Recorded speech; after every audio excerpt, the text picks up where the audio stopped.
तुम्हाला माहीत आहे का? भारताची स्वातंत्र्य लढ्याची कहाणी फक्त इंग्रजांविरुद्धच्या संघर्षापुरती मर्यादित नाही, तर ती हजारो सामान्य लोकांच्या रक्त, घाम आणि न्यायासाठीच्या अनवरत लढ्याची आहे. होय, आज आपण जाणून घेणार आहोत आधुनिक भारतातील समतेच्या लढ्याची कहाणी. शेतकरी, कामगार, स्त्री आणि दलित समाजाने मिळून जी समाजरचना बदलली आणि भारताच्या लोकशाहीला खरी ओळख दिली. 1. शेतकऱ्यांचा उठाव, आर्थिक शोषणाविरुद्धचा संघर्ष. ब्रिटिशांच्या अन्यायकारक धोरणांमुळे शेतकऱ्यांची परिस्थिती बिकट झाली होती.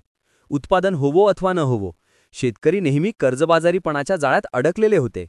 मात्र या असह्य परिस्थितीवर त्यांनी आवाज उठवला. बंगालमधील नीळ शेतकरी बंड. ब्रिटिशांनी जबरदस्तीने शेतकऱ्यांना नीळ उत्पादनासाठी जबरदस्ती केली, ज्यावरून समाजात नैतिक संताप निर्माण झाला. नीलदर्पण या नाटकाने लोकांमध्ये जागरूकता वाढवली. 1875चा महाराष्ट्रातील उठाव.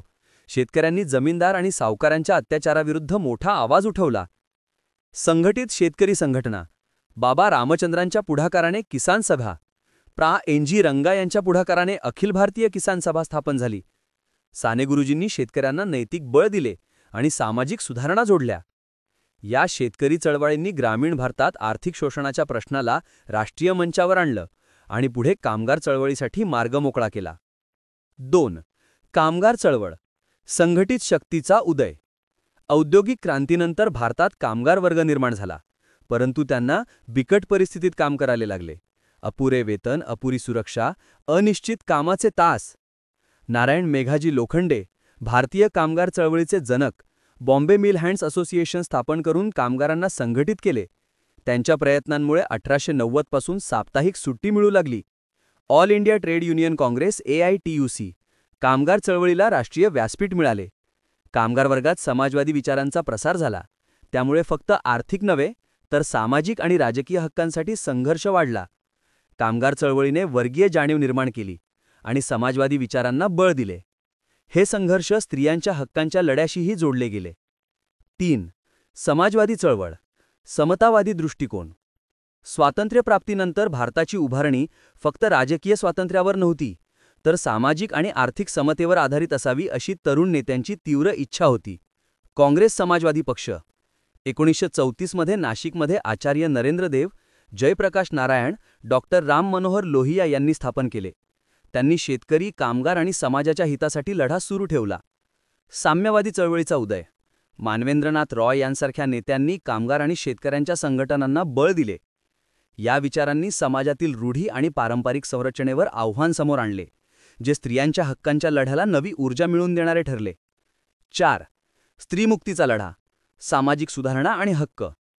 शतकानुशतके चालू आलेल्या रूढी, पुरुषप्रधान मानसिकता आणि शिक्षणाच्या अभावामुळे स्त्रियांचे जीवन अनेक बंधनांनी जखडले गेले होते.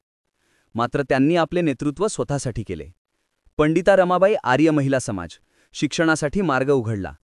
रमाबाई रानडे सेवा सदन, स्त्रियांचा सर्वांगीण विकास सुनिश्चित केला. ऑल इंडिया वुमेन्स कॉन्फरन्स, 1927, स्त्रियांच्या राजकीय हक्कांसाठी संघर्ष केला. डॉक्टर आनंदीबाई जोशी, भारतातील पहिल्या महिला डॉक्टर, वैद्यकीय शिक्षणाचा मार्ग उघडला. स्त्रियांच्या हक्कांचा लढा दलित समाजाच्या संघर्षाशिवाय अपूर्ण होता, कारण सामाजिक विषमता एक व्यापक समस्या होती. 5. दलित चळवळ, आत्मसन्मान आणि न्यायासाठी लढा. दलित समाजाला शतकानुशतके अन्याय, अस्पृश्यता आणि बहिष्कार सहन करावा लागला. या संघर्षाचे नेतृत्व डॉ. बाबासाहेब आंबेडकरांनी केले. वैचारिक पायाभरणी, महात्मा ज्योतिराव फुले आणि नारायण गुरु यांच्या शिकवणीतून. संस्थात्मक सुधारणा, depress classes mission, Rajarshi Shahu महाराजांचा आरक्षणाचा जाहीरनामा.